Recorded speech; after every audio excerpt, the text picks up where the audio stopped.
මේ ලෝකේ විනාශයක් ගැන මම කතා කරන්න යන්නේ දැන්. හොඳට මේක අහගන්න. බොහෝ මිනිස්සු කියන්නේ මේ ලෝකේ විනාශ වෙන්නේ නැහැ කියලා.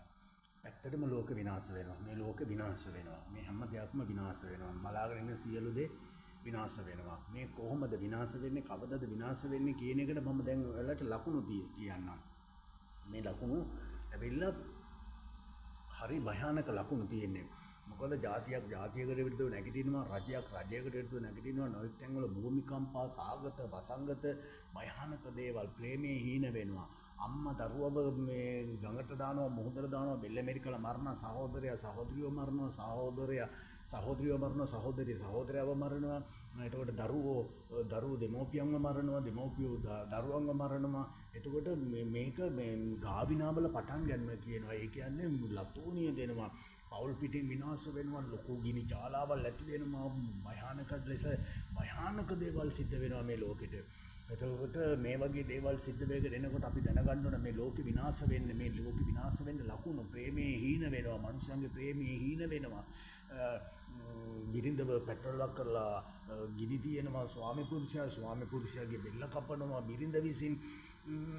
එතකොට භයානක දේවල් අද මේ සාගත වෙනවා, වසංගත වෙනවා, මෙවැනි දේවල් භයානක විදියට එනවා. අනේ මේ ලෝකෙට විනාශයක් තියෙනවා, මේ ලෝකෙ විනාශ වෙනවා.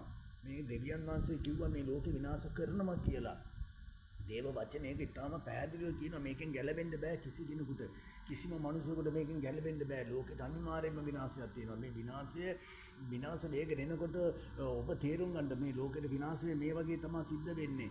ජාතියක් ජාතියකට විරුද්ධව, රාජ්‍යයක් රාජ්‍යයකට විරුද්ධව, නොයෙක් භූමිකම්පා, සාගත, වසංගත, නොයෙකුත් පීඩා, භයානක රෝග, හිතා ගන්න බැරි දේවල් මේ ලෝකෙට සිද්ධ වෙන්නේ. ඒකෝට මේ වගේ දේවල් සිද්ධ වෙනකොට හිතා ගන්න ඇත්තටම ලෝකෙට විනාශයක් තියෙනවා. මේ ලෝකෙට විනාශයක් තියෙනවා. ඒක අනිවාර්යයි. ඒක තේරුම් ගන්න. ඒක තේරුම් අරගෙන වැඩ කරන්න. මේ ජීවමාන දෙවියන් වහන්සේ කවුද කියන එක හඳුනා ගන්න. දෙවියන් වහන්සේ හඳුනාගත්තොත් ඔබ ගැලවෙනවා. එසේ නැතිනම් ඔබ ගැලවෙන්නේ නැහැ. ඔබ ගලව ගන්න පුළුවන් කිසිම කෙනෙක් නැහැ. කිසිම දෙවි කෙනෙක් මේ ලෝකේ නැහැ. ඒ ඔක්කොම බොරු. ඔබ දන්නවා ඊයේ පෙරේදා ඔය දන්සල් කණ්ඩ ගිය වෙලාවේ එකම පවුලේ 4 දෙනෙක් මැරුණා. ඔක්කොම 6 දෙනෙක් මැරුණා. එතකොට මේ වගේ දේවල් ඇවිල්ලා දෙවියන් වහන්සේ සතුටුද කියලා හිතන්නකො. මෙන්න මේ වගේ දේවල් සිද්ධ වෙගෙන එනකොට ලෝකෙට ලොකු විනාශය, ගිනි ජාලාවල් ඇති වෙනවා. ගෙවල් අස්සේ නිදා ගන්න බිදියන්න එකපාරට ගිනි ජාලාවල් ඇති වෙනවා. භයානක විනාශය සිද්ධ වෙනවා. මේක විනාශය ඉස්සර කාලේ අපි අහපු දේවල් නෙමෙයි දැන් අහන්න ලැබෙන්නේ. ඉස්සර කාලේට වැඩිය දැන් ගොඩ හාත්පසින් වෙනත් භයානක දේවල් සිද්ධ වෙන්නේ. ඒ වගේ දේවල් සිද්ධ වෙගෙන එනකොට ලෝකේ විනාශය ඉතාම